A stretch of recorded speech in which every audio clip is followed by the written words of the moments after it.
Уважаеми гости, скъпи приятели, имам удоволствието да ви приветствам с добре дошли на българското честване на Световния ден на религиите. Идеята на този празник е да насърчи лидерите и последователите на религиите по света да се опознаят, да видят общото помежду си и възможностите да си сътрудничат пред предизвикателствата на днешния ден, да усетят душата на света, да осъзнаят земята като една страна и всички хора като нейни граждани. Спокойно можем да кажем, че този ден вече има традиция в България, тъй като от няколко години насам той събира представители на различни религии, вероизповедания и духовни обединения. Участниците имат възможност да споделят най-важното за своите учения и за общностите си, както чрез кратки презентации, така и чрез различни форми на изкуство. Замислихме програмата така, че да възвисява духа, да вдъхва кураж и чувство на заедност, да създава приятели, да накара всеки да се чувства вписан. Тази вечер ще чуем няколко кратки слова и ще се насладим на няколко артистични изпълнения. Нека да окуражим всеки участник да изпълни залата с любов и празнично настроение. След програмата ви каним да останете на малка почерпка и възможност за общуване и приятелски контакт. Вярвам, всеки, който е дошъл днес тук, ще се съгласи, че световната криза и в частност кризата в България имат нужда от духовен отговор. Това, което обединява присъстващите хора на духа тук, е разбирането за служба на хората. Смея да се надявам, че от тази среща могат да произтекат взаимни приятелски контакти, както и поводи да бъдем заедно на други подобни празненства. А също така могат да произтекат и конкретни идеи как заедно да служим на хората в нашата страна. Благодаря на всички, които почетоха празника, включително на господин Емил Белинов, директор на дирекция вероизповедания към Министерския съвет на Република България, за поздравителното писмо, което ще бъде прочетено. На нашия специален гост, доцент Клара Тонева, преподавател по история на религиите във факултета по теология на Софийския университет Климент Охридски.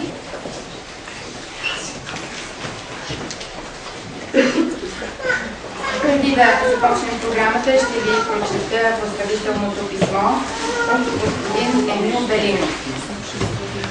Уважаеми дами и господа, позволете с чувство на уважение и признателност да ви поздравя от екипа на дирекция вероизповедания на Министерския съвет по случай Световния ден на религиите. Вече 63 години Световната бахайска общност отбелязва този ден, като инициира срещи между хора от различни религиозни общности. Нашата дирекция е признателна и високо оценява тази инициатива. Религиите да се съберат заедно в дух на приятелство и единство, защото само така може да се постигне разбирателство и мир между вярващите. Съсредоточавайки се върху ценностите, изповядвани от всички религии, религиозните общности могат да работят заедно в служба на човечеството, като внесат своя принос за мира в света. Междурелигиозният диалог е един от доказалите се ефективни механизми за приемане на различията, защото само чрез него се постига уважение към другия. В този ред на мисли ми позволете да споделя с вас една мъдрост.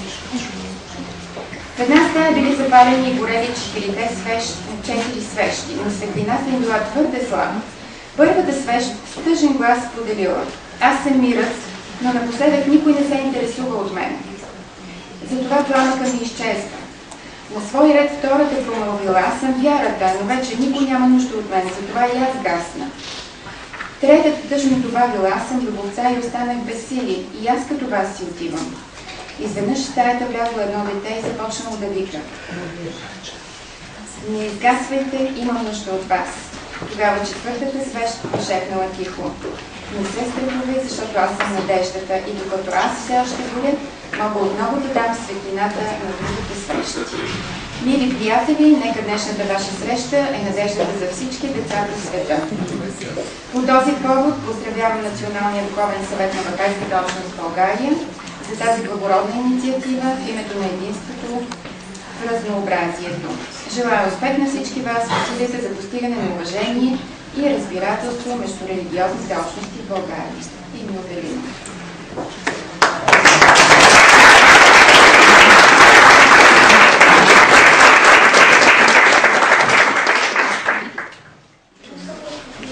Дълго мислех как да изредя своето слово и какво точно да ви кажа и реших, че както винаги най-полезно се казва личният опит.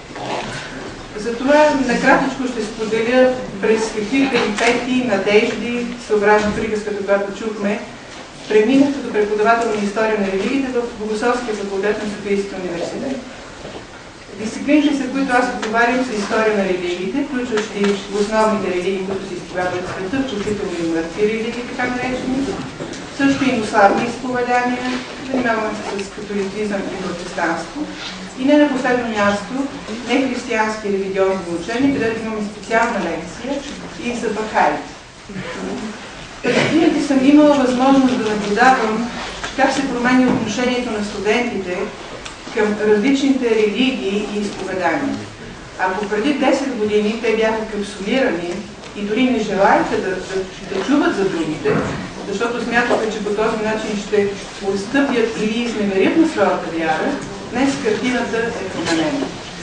Сякаш година след година те разбраха, че единственият невъзможен избор е изборът на диалог, а не избора на отрицанието или отхвърлянето. Защото отхвърлянето е породено от страх, от непознаване на другия и почти винаги води след себе си насилието. Разбира се, темата за диалога в нашите лекционни часове в нашия факултет съвсем не е безпроблемна. Поставят се въпросите какви са границите на диалога, всъщност има ли той съдържателна основа и каква е тя, но в най-общи линии това, което ние православните християни твърдим, че в областта на духовността под никаква форма не може да има принуда. Тоест човек сам избира какво и как да вярва, стига неговата вяра да не вреди на него и на други. В най-общ план ние приветстваме диалог, когато той се отнася до така наречената хоризонтала, т.е. когато обсъждаме общи наболели проблеми, като мира, като злоупотребите с религиите, например тероризма на религиозна основа, като общата бедност, която настъпва или общото обогатяване на някои прослойки, там ние сме отворени към другите и заедно участваме в решаването на тези проблеми. Но правим оговорката, че когато се касае до доктриналното ядро на вярата ни, там ние не правим компромиси. Така че през годините с задоволство установявам как, ако преди 7-8 години при едно есе, дадено на студентите, например, ако любов нямам, т.е. как трябва да се отнасям към другите, съм чувал и отговори, ако те не са християни, трябва да бъдат, например, набити или да не им се обръща внимание. Сега с задоволство установявам, че те казват, че ближния, макар и различен, продължава да бъде ближен, поради което той трябва да бъде обичан без оглед на разликата на вяра. Затова цялата колегия приветства днешния форум. Ние сме твърдо убедени, още повече на фона на случващото се в световен план, както в България, такива процеси, които не могат да бъдат спряни, че са необходими такива форуми. И аз смятам, че на младите хора в България, ако желаем те да живеят в едно спокойно бъдеще, както и моя син, те трябва да бъдат запознати с различните религии, да познават различните религии, да направят своя избор сами на подпомагане от своите родители и религиозна общност и през цялото време да не спират да уважават другия различни. Защото другия път просто не искам да мисля за него. Той със сигурност не е добър. Нито за България, нито за цялото общество. Като изказвам своя поздрав от цялата колегия на Богословския факултет, пожелавам успешна работа в този форум и наистина от сърце се радвам за вас. Благодаря.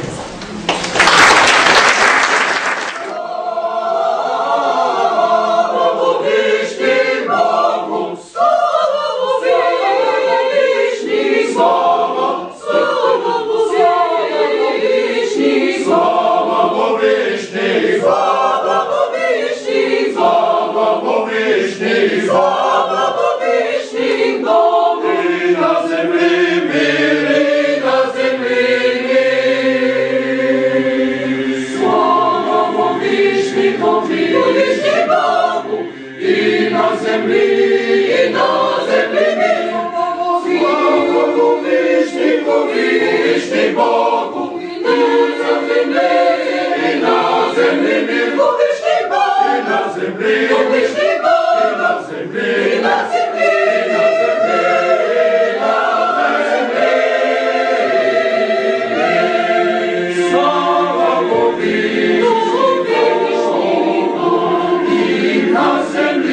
Сега ще чуем кратко представяне на хиндуистката общност в България от господин Славомир Славов, което ще бъде последвано от артистична презентация.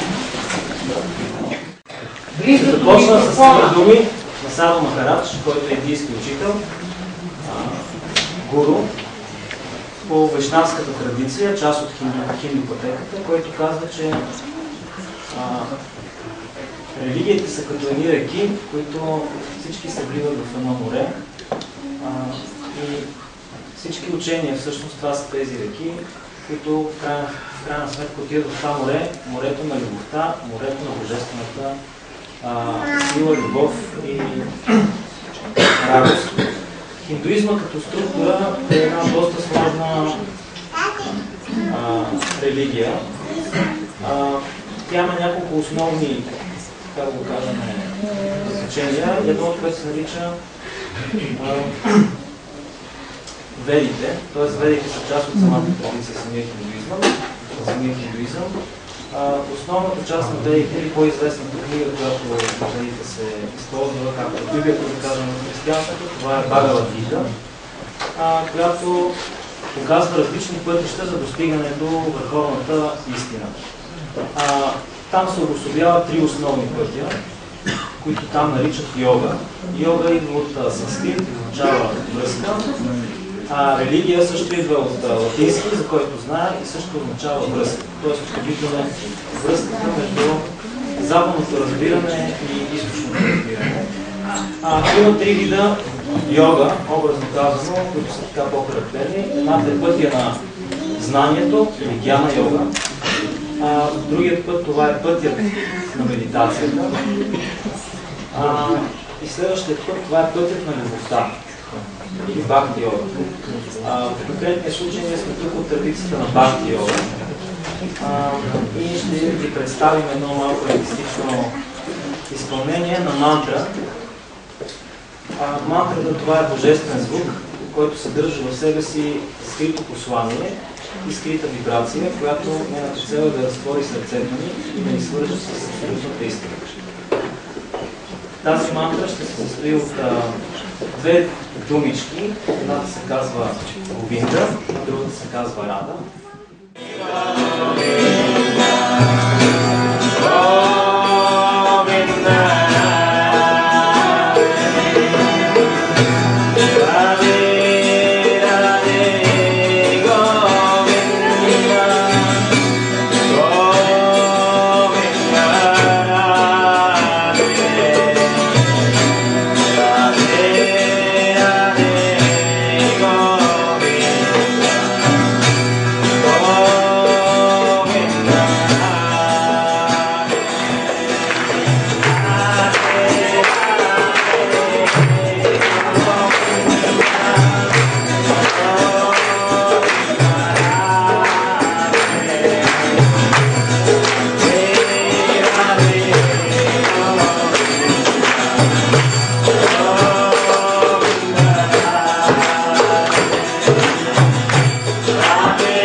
в светлината, която моето семейство ми даде.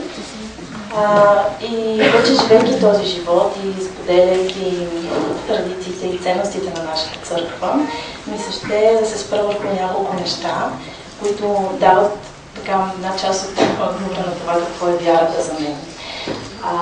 Вярата за мен е преди всичко една сила, която ме кара да взимам решения и да правя избори по един определен начин. Това е една сила, която аз не заслужавам, т.е. не правя нищо, за да я имам. И без която съм сигурна, че нямаше да взема подобни решения. И мисля, че това е един пункт, по който религиите много си приличат и може да се срещнат. Защото всяка една религия носи на хората по различен начин тази си. После живея вярата си, я виждам чрез малки моменти и много големи на чудеса в моя живот. И за мен да дам два кратки примера от това, че когато загубя една вещ, се моля да намеря, до това, че възкресихме баща ми от смъртното лечение. И т.е. мисля, че чудесата са вторият пункт, в който религиите може да се срещнат. Защото всяка една религия вижда чрез чудесата резултатите на силата, на молитвата, песнопенията и общението, което хората правят. Трети пункт е молитвата, която много често ние извършваме, за да изпросим дадена благодат, но също така и като благодарност за нещата, които сме получили. И решенията, които идват от резултатите на чутите молитви, на изживените резултати, всъщност това е решението за мен да живея живота на нашата църква, който аз лично извършвам по различен начин, не само посещавайки литургия, учейки децата на добродетели, на катехизис и така нататък. Но така накратко се спрях през тези неща, защото мисля, че те са много общи за всички. Искам да кажа, че вярата не е нещо лесно и в никакъв случай не е едно обещание за красив и щастлив живот, по което също много си приличаме. Но преди всичко искрено вярвам, че това, което споменах накратко, може да ни помогне да разберем, че ако разглеждаме срещата на религиите през нещата, които ни се минават, и през тези малки елементи, по които се приличаме, пътя към единството ни е възможен и за сигурност това може да го наречем комунизъм. Благодаря ви много.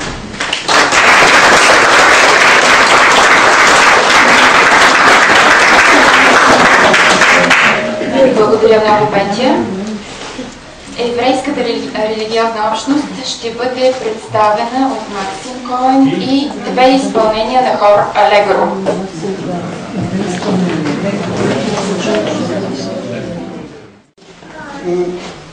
Предишната ера и сегашната, значи 2000 години, преди раждането на Христос, както е григорианският календар, в Иерусалим имало две школи, които се занимават. Чувате ли навсякъде? Две школи, които са занимавали с изучаване на монотеизма или на юдейската религия. Едната била на Шамай, а другия била на Хилел. И тогава един, който се интересува от религии, отишъл при Шамай и казал: извиняй, можеш ли да ми обясниш какво представлява еврейската религия и юдейската религия, докато аз седа на един крак? Шамай взел едно дърво и го подгонил, за да го бие. Тогава той отишъл при Хилел и му задал същия въпрос. Може ли да ми обясниш какво представлява юдейската религия, докато аз седа на един крак? И тогава той му казал: същността е не те да правиш на другите това, което не искаш да ти правят на теб. Това ли е? Да, сега и ти учи. Значи да се научи човек да се отнася към другите толерантно, да се отнася към другите с уважение, да се отнася към другите с любов, се учи цял живот. Това е, което всъщност е основата на всички вярвания, а не това, което сме свикнали да виждаме всъщност. Защото благодарение на това последователи и противници на някакви вярвания са стигали до такива ужасни катаклизми, като, да речем, войни между отделни вярващи и невярващи, между отделни клонове в дадената вяра, в една вяра, и това е разединявало хората и те просто не са искали да се разбират. Може би основното, което е което съществува във всички религии, е отношенията между хората да бъдат прекрасни. И бих искал да завърша с един цитат на Чехов, който казва така: от човек всичко трябва да бъде прекрасно. И облеклото му, и външността му, и изразните му средства. Смятам, че бахайското движение в своя стремеж за обединяване на вярванията и за сближаване на познанията на отделните вярвания е именно едно такова движение за сближаване между хората. Скъпи приятели, за нас е чест сега, когато е Световният ден на религиите и когато е годината, в която се честват 70 години от спасяването на българските евреи, да благодарим на българския народ и на всички вас за това, че вие ни подкрепихте в най-тежките години от нашия живот. А сега ще имам честа да ви представя вокален октет Алегро към Организацията на евреите в България Шалом, който ще ви изпълни няколко синагогални песни.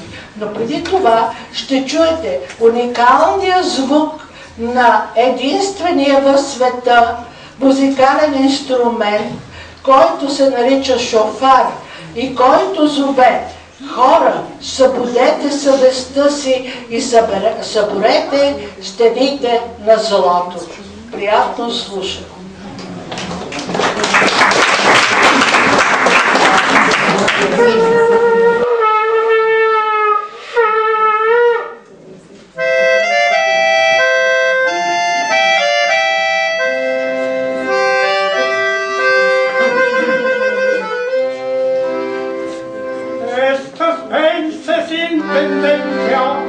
Alla vara och jag kriestas, Vatus, Padres, i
изпълнение с един призив да забравим мъките, страданията, болките, религиозната нетърпимост и различните етнически проблеми, да се веселим, да бъдем бодри и жизнерадостни. Това ни зове Бог.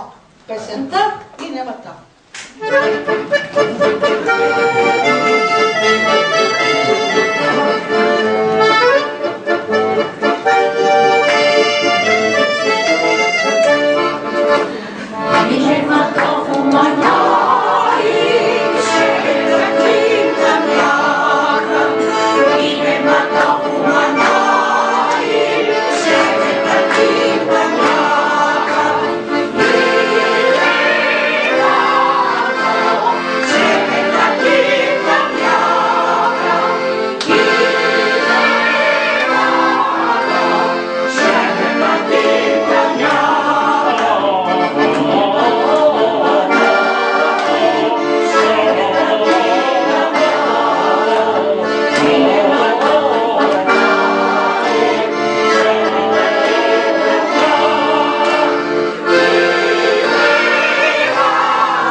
До нови срещи на такива хубави места. Чао!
Дами и господа, добър вечер!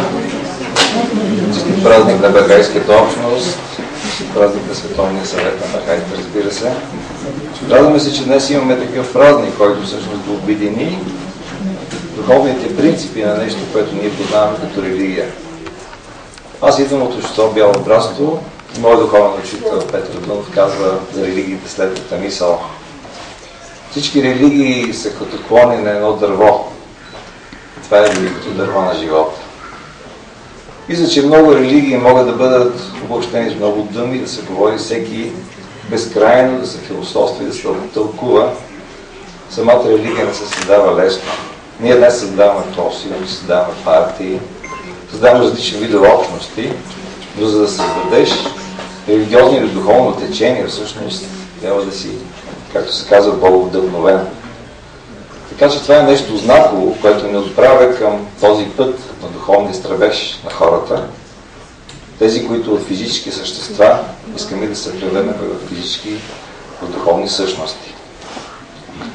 Радвам се, че тук като слушах хората, които бяха при нас, все едно, че присъствах на един мини фестивал на културите, на народностите, на нациите. Вярвам, че всички вие забелязахте тяхната радост, тяхната вяра, която узари всички нас.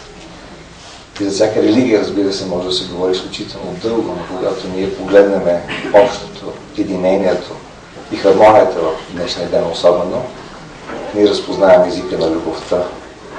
Мисля, че всъщност това е основното правило, основната дилема, пред която всеки човек е изправен, дали да поема пътя на любовта, пътя на добротворството, защото всяка религия проповядва своите различни добродетели, морални ценности и прочее. Но те отдавна са се превърнали в общо човешки и всъщност точно на днешния ден ние можем да разберем дали има те своите различия и да потърсим общите им корени. Ако говорим за историята на Бялото братство, вярвам, че няма човек, който да не е чувал за учителя Петър Дънов. Той беше все пак номиниран за един от известните българи в последните години. Но в края на 18 век, в началото на 19-ти, особено в 19 век, в началото на 20 век може да забележим една интересна тенденция, която съществува в световен план. Това е времето, разбира се, когато и Бахаола създава бахайската общност. Това е времето, когато в Япония Унисаборо Дигучо създава движението Омото. Това е движението, когато Толстой проповядва своите възгледи и принципи. Това е времето на Махатма Ганди. Това е времето на Емърсън в Съединените щати. И разбира се, Рудолф Штайнер за Западна Европа. Така че тази вълна е изключително силна. Тя е мощна, духовна, търсеща вълна и тя отговаря на възможностите, на проблемите, на желанията на хората да се домогнат до едно по-висше сакрално понятие, което е свързано с духа. Както се казва, радвам се, че ние сме дали нещо на света, защото когато приемаме гости от цял свят, общество Бяло братство, когато изпращаме своите представители и посланици навсякъде по света, духовните общности и религиозните различни форми, които посещават, навсякъде ние разбираме, че учителят Петър Дънов е известно име. Така че за нас е изключително чест и внимание днес да присъстваме на този празник, на това събиране. От друга страна да кажем, че България също има своя посланник на духовността, учителя Петър Дънов. Благодаря ви за вниманието.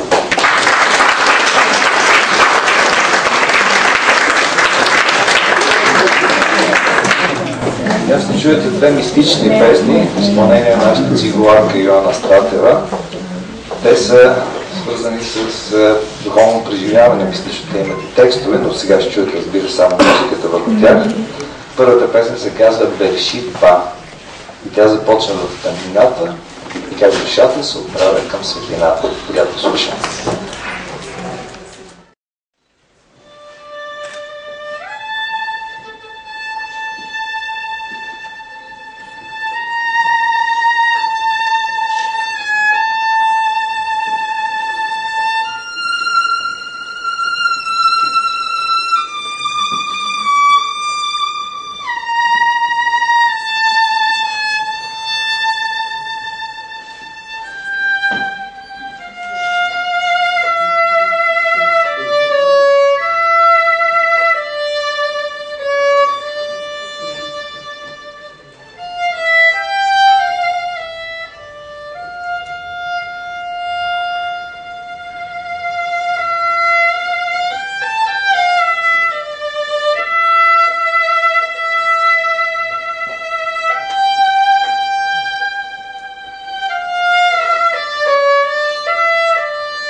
Благодаря ви за това, че сте тук, което за мен означава, че сте избрали любовта.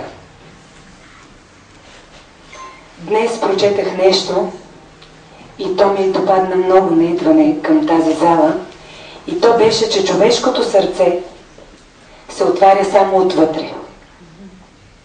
Ако някога имате нужда от любов, имате нужда от близост и от споделяне, отключете се. Това е единственият начин да изживеете каквото и да е. Просто се отключете. Благодаря ви.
религия възниква в средата на 19 век в условията на тираничен режим в Иран. Нейн пророк-създател е Бахаулlah. В основата и е вярата в обединението на човечеството, в единството на Бога и на религиите в името на доброто. Счита се, че хората познават Бога чрез неговите пророци, посланици на различните религии, които водят човешката раса по пътя на съвършенството за установяване на мир, уважение и добруване на хората. Базисни за бахайската вяра са няколко принципа, релевантни за всички времена и епохи. Първият – преодоляване на всички форми на предразсъдъците – религиозни, расови, социални, национални, полови. След това – равенство на мъжа и жената и насърчаване на участието на жената в обществения живот. Човечеството не може да реализира пълния си потенциал, докато тази цел не е изпълнена, тъй като мъжът и жената са двете криле на една и съща птица. Друг основен принцип е задължителното образование за всички и специално за момичетата, които имат главна роля в възпитанието на децата. Родителите, последователи на бахайската вяра, са длъжни да осигурят най-доброто възможно образование на своите деца. Ако едно семейство в бедна страна има момче и момиче и е принудено да избира кого да образова, то трябва да избере момичето. Друг принцип е независимото търсене на истината. От членовете на бахайската общност се очаква да четат и да се развиват непрестанно, както и да възпитават децата си в това. Бахайската религия цени и уважава науката и нейните достижения. Хармонията между духовното и материалното бахаите разбират като единство на усилията на религията и науката в полза на човечеството.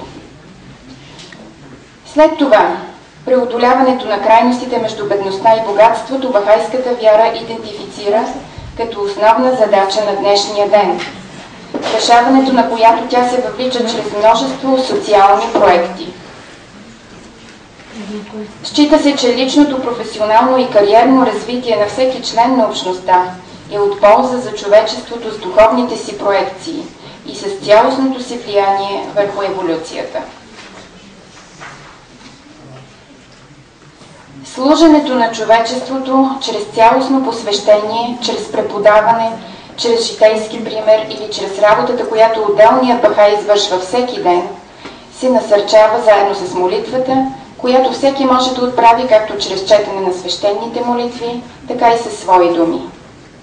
От 1947 година Бахайската международна общност сътрудничи на ООН като асоцииран член, участвайки в редица проекти в областта на преодоляването на бедността, на преодоляването на агресията спрямо жените, на расизма, а също така за осигуряването на достъп до образование за всеки, за здравно просвещение, за грижа за околната среда и много други. В унисон с принципите си, общността съдейства активно за подобряване на междурелигиозния диалог. През 1950 година Националният съвет на бахаите в Съединените щати лансира Световния ден на религиите, който да бъде честван всяка трета неделя от месец януари. От тогава насам в партньорство с различни религии, вероизповедания и духовни учения, празнуването на този ден се разраства навсякъде по света, част от което сме и ние днес. Благодаря ви, на добър час на всички и заповядайте на нашата почерпка. Надявам се да ви е било приятно и да се опознаете, да се запознавате и за бъдеще пак да имаме подобни събития.